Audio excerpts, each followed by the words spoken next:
Hey there, it's Scott from Who Cares About Men's Health. And for the next few weeks, I wanted to share with you a mini-series that I've been working on with our favorite dietitian, Theresa Dvorak. That name should sound familiar because back on episode 83, Theresa challenged Troy, Mitch, and myself to get into the kitchen and try cooking some easy-to-make, nutritious, and unapologetically delicious recipes. During the process, we learned a whole lot and made a lot of good food too, and we know that you enjoyed cooking along with us. This brand new podcast is called Cooking with the U of U Health Crew, the 4-week Make More Meals at Home Challenge. Here's the first recipe, and it was a good one: black bean and sweet potato chili and cornbread. Oh, so excited for the first recipe that we get to try today for the 4-week Make Your Own Meals Challenge with the U of U Health Cooking Crew. We asked you, and you told us you wanted recipes that were easy, nutritious, and fast, and I think we've got one of those today. Really excited to introduce you to it. But before we get to our first recipe, how's the crew feeling about the first recipe of the challenge? Nayeli, where are you at? Honestly, I'm so ready to cook, but more than anything, I think I'm really excited to eat. Okay, all right. I'm not going to lie about that one. How about you, Johnny? Where are you at? I'm cautiously optimistic. Oh, all right. Well, we'll see if we can turn that around. Alex, how you feeling? I'm super excited, a little bit nervous, and I'm really hungry right now, so I'm excited to talk about food. Okay, so that's the U of U cooking crew. And our recipe architect and nutrition expert is Theresa Dvorak. She's a registered dietitian and the director of culinary medicine in the University of Utah College of Health's Department of Nutrition and Integrative Physiology. How are you feeling, Theresa? You up to the challenge? I am ready. Bring it on. I'm making some big promises for you. I know. Easy, nutritious, fast. I can't wait to find out if you rose to the challenge. And we're also excited that you are part of the Make Your Own Meals Challenge. Now, the purpose of this challenge is to help you get in the habit of making more meals at home while overcoming some of the common barriers like lack of time or cooking skills or just not enough good recipes. Some of you told us on our social media channels financial constraints were a concern when it comes to cooking at home. Varying tastes in your family. We heard a little bit about that from the crew. Dietary restrictions. And during all of this, we hope to learn a little bit more about what it means to eat healthy. So we discussed a lot of those issues in our first episode. If you haven't listened, be sure to go subscribe to the podcast, cooking.thescoperadio.com. When you get there, just click the Take the Challenge button, and you can subscribe to the podcast to the podcaster of your choice. And you'll also find this first recipe we're going to talk about today at cooking.thescoperadio.com, same website. So without further ado, Theresa, introduce the first recipe for the 4-week Make More Meals at Home Challenge. This week, we are going to be making sweet potato and black bean chili. And there's a little side dish that you've given to us too. I have, because what is chili without a solid cornbread next to it? So yes, recipe number 2 is cornbread. All right, so we got the sweet potato and black bean chili, and you said healthy cornbread. Oh, sure. Yeah, but cornbread. Cornbread is cornbread. I think it's all healthy. All right, so is there a differentiation between regular cornbread and healthy cornbread, or are we just reminding people? Yeah, so this recipe, the one alternate that maybe folks aren't familiar with their traditional cornbread recipe is that it's made with half cornmeal, which is standard, but we're using half whole wheat flour instead of the unbleached white flour. And so a little bit higher in fiber and protein and micronutrients there. So, Theresa, what was the inspiration for bringing us this as our first recipe? I mean, we talked a lot about our likes and dislikes, you know, in the last episode, kind of some of our own challenges making our meals at home. How does this fit those things? The challenge was looking at the variety of skill set that's coming to our virtual table here, and finding a good place to build off of, as well as start with success. I have some maybe more culinary challenging recipes that we're going to hit later in the series. But when we are thinking about behavior change, we really want to set ourselves up for success. And I think soups are one of those great ways that it's really easy to hide our mistakes, and they often really taste delicious. And they hit a lot of the markers that we were talking about last episode. So it's inexpensive. These are ingredients that you can find year round, whether it's sweet potatoes, which are pretty much always in stock in a grocery store, and canned beans and canned tomatoes. Certainly we could use fresh if we wanted to, but these things are really staples.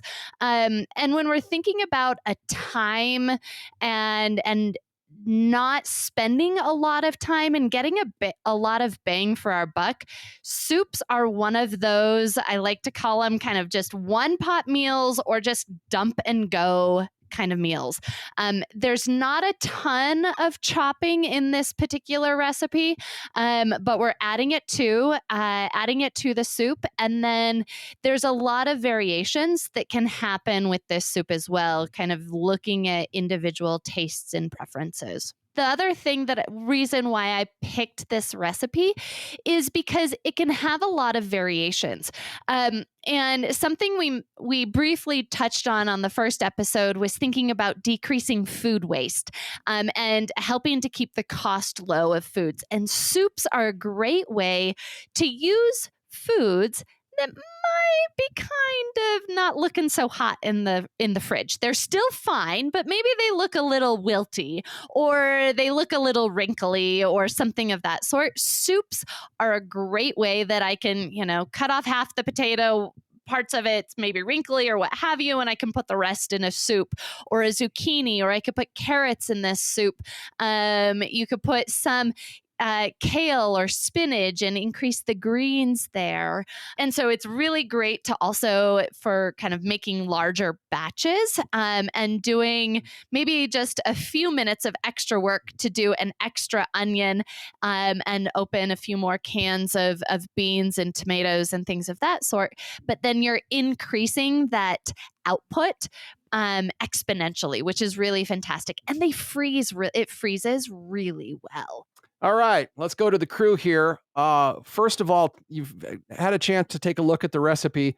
One of the things that we want to tease out of this podcast is the ability to determine if, it's healthy. So based on what you're seeing, does this look like a healthy recipe? And then we'll find out from Theresa and why, and we'll find out from Theresa, where we're at. So Nayeli, why don't you go ahead and start? You think this looks healthy? Does this chili look good?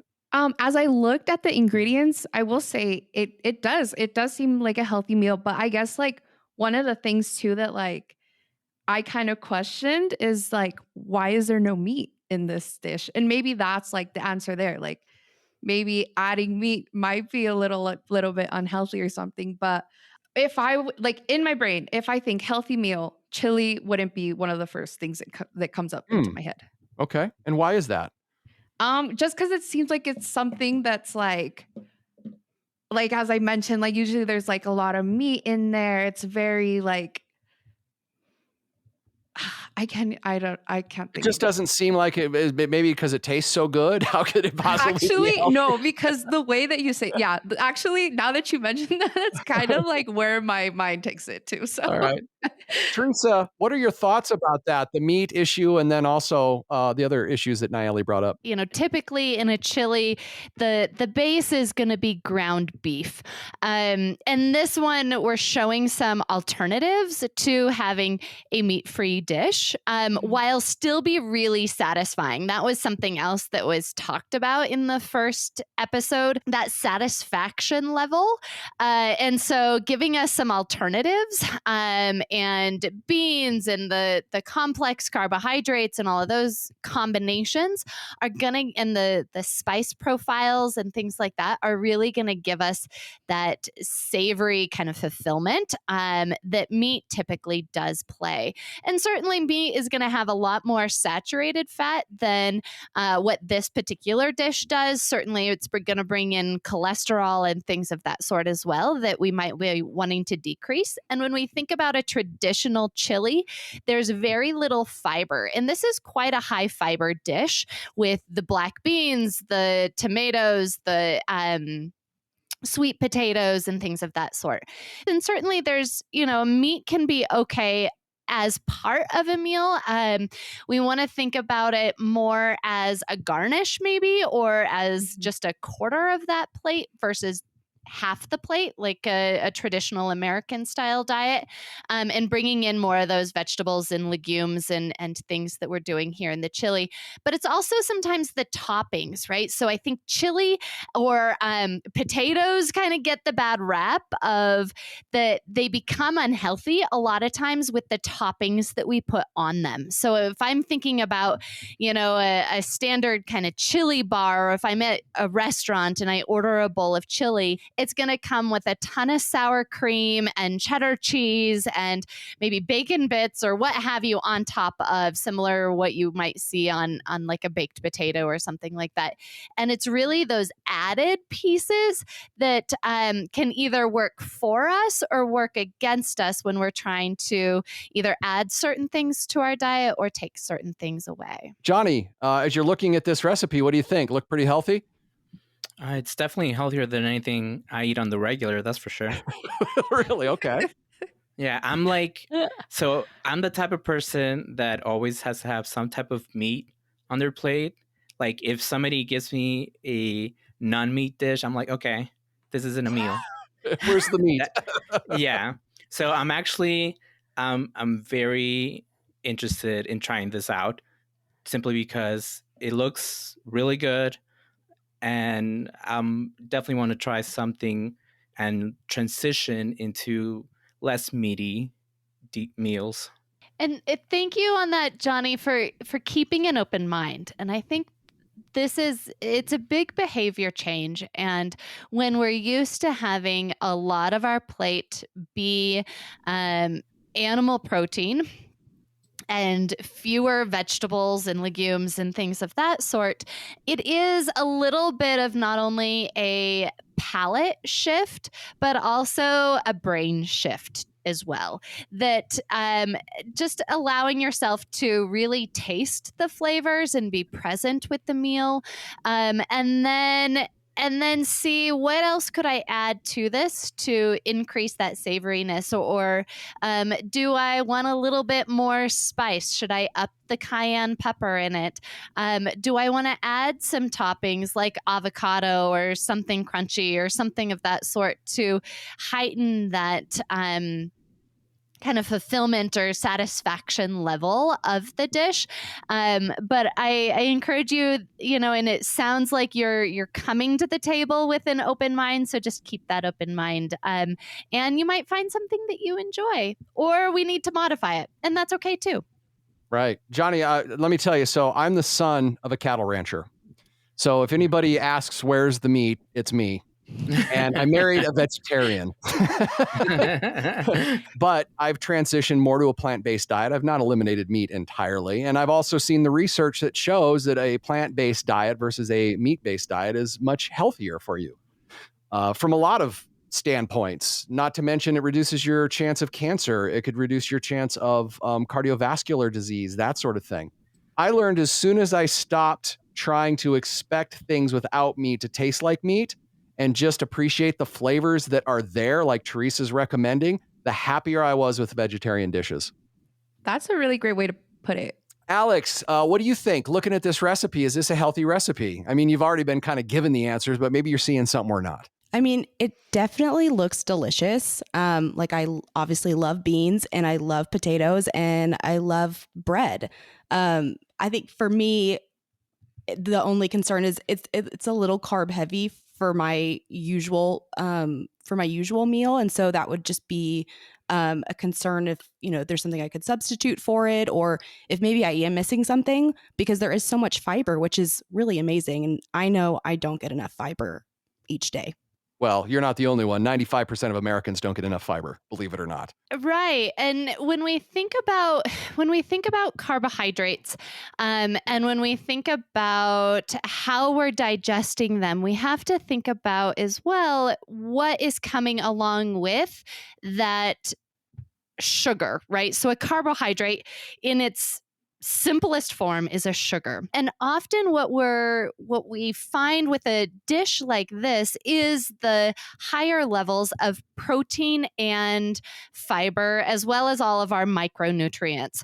And so it's not just the sugar, it's not just the white flour that often leaves us wanting more, right? So if I'm sitting down with a bowl of white pasta with a similar kind of nutritional amount of carbohydrate, that's going to leave me really wanting more and not satisfied, compared to an equal amount of carbohydrate here with a chili that's got loaded with flavor, loaded with spices, as well as that protein and fiber, is going to be much more satisfactory, not only to my taste buds, but in my stomach as well. And it's those protein, fat, and fibers connected to the carbohydrates that are also going to slow down the digestion of those carbohydrates, which will help to keep me fuller longer. And so when we're thinking about carbohydrates, it's not just looking at that total number of grams of carbohydrate, but what else is incorporated in that meal. I don't know if that helps at all help you ease that carbohydrate load. It definitely did. And I feel a lot better after you explained that. So thank you, Theresa. I appreciate that. Naeli, what other questions do you have about the recipe before we hit the kitchen? I mean, just in general, I will say I was a little sad to not see cheese on the ingredients because, I'm the cheese girl and I love chease. You can garnish. You can garnish. Just sprinkle, don't dump. And just a little bit of sour cream, maybe. Right? I'll try it out though. How it's listed, and we'll see how it goes. I'm really excited. I'm looking forward to it. Yeah, I mean, I think a little cheese and a little sour cream, probably, like Theresa said, sprinkle, don't dump. What about this? So I one time ran out of sour cream for my baked potato, and I had some Greek yogurt in the refrigerator, and I used that, and I really couldn't tell the difference, believe it or not. And Greek yogurt has a lot more protein if you want a protein bump. Yes, but I didn't want to go like overboard healthy dietitian here and talk about my substitutes. So thank you, Scott, for doing my hard work for me. But yeah, Greek yogurt it's often tangy and gives you kind of that same mouthfeel. It'll make the soup a little bit creamier as well, which is really nice. Alex, do you have any questions or anything as you're looking at the recipe you'd like to bring up? No questions, but I do think I've actually never really, and I can't believe I'm saying this, I've never really baked something before. So I'm a little, it doesn't look too difficult, which is great, but on the other hand, I've never done that before. So it's a first for me and I'm nervous / excited. I'm not used to using the oven a lot. So that's also like something that I'm like, this is something new for me. I love that. So can I give a couple of baking tips? Yes, please. Please. I have the recipe as a couple of different options. You can either make it in a 8x8 or a 9x9 kind of square baking dish, but don't feel limited with that. You could do it in a pie pan. You could do it if you had like a cast iron oven proof skillet. You could make it in that. You could do them in a muffin tin, would work just fine. So don't feel like you have to go out and buy a special baking pan for cornbread. It's really forgiving, and really you just mix all of the wet ingredients in one bowl or container, and then mix all the dry ingredients in another bowl or container, and then combine the two and put it in your pan and put it in the oven. Everybody's oven works a little bit different. So there's a range of time on the recipe for a reason, because some ovens run a little hotter and some ovens run a little bit cooler. And so some might be done on the 20-minute mark versus the 25-minute mark. I always test a little bit in the center of that baked good with a toothpick or a butter knife or something like that, and it should slip in and out and exit cleanly. So you shouldn't have kind of gunk on it. If you find that it's browning too quickly, just what we do is called tent it. So you lay a piece of tinfoil over the top of it and let it finish baking. And then it won't brown or burn quite as much on the top. If you find that your toothpick is coming out and it's kind of gunky, it's not finished baking, but it's a nice golden brown that you're looking for, go ahead and put a piece of tinfoil over the top and it'll continue to cook, but not brown. Johnny, any other thoughts or observations before we get cooking? In the recipe, it calls for minced garlic, and that I know that can be really messy. And usually, like if I don't want to go through the trouble, I'll go and buy the already minced garlic containers that you can get at the store. So, Theresa, are there any downsides or anything to keep in mind about using the already minced garlic versus mincing your own? Yeah, I would say, because this is a 4 recipe challenge, that's okay for right now. But what I want at some point in time, Johnny, I want you to try mincing your own garlic, because I promise you that it's going to show up in more than just this meal. And kind of taste the difference, but that's perfectly okay. I think that's a great place to start. If you feel really intimidated with the garlic, go for it on this first round. And then as you're kind of warming up in the kitchen, we can practice those skills later. All right. We're just about there. I want to check in with everybody on one last thing, though. So what is the game plan for making this meal?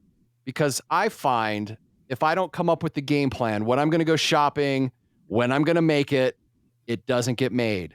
So first of all, do you have all the ingredients when you go into the store, when you're making it? Let's start with Nayeli. So I think for the most part, I do have most of the ingredients, but for sure I have to run to the grocery store. But I'm planning to make this early in the week. As I mentioned before, I have a whole schedule with my roommates, so I am on the list early in the week. So yeah, I promise I will make this recipe and I will let you guys know how it goes. All right. How about you, Johnny? What's your game plan for getting this thing together? Well, I usually cook for my roommates on the weekends, so this is going to be pretty easy and simple, and they're either going to like it or they're going to like it. That's right, because the best food is food somebody else made for you.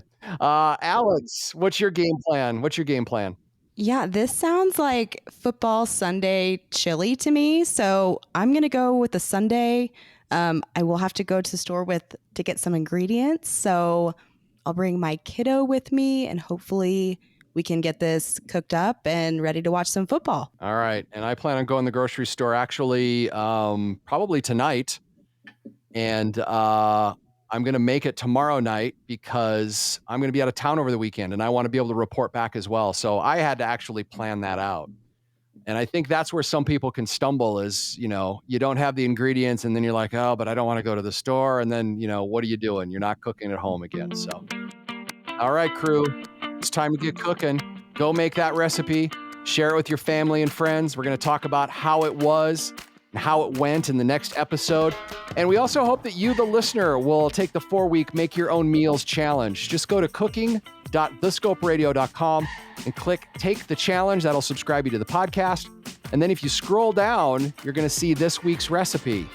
Make it, and then be sure to post your pictures and tell us about what you thought. How did it taste? What challenges did you face?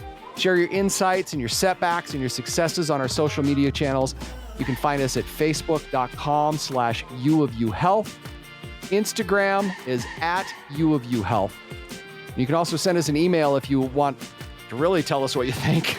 hello@thescoperadio.com. And the cooking crew will return next week with our take on this week's recipe and also an introduction of recipe number 2. Thanks for joining us and taking the 4-week Make Your Own Meals challenge.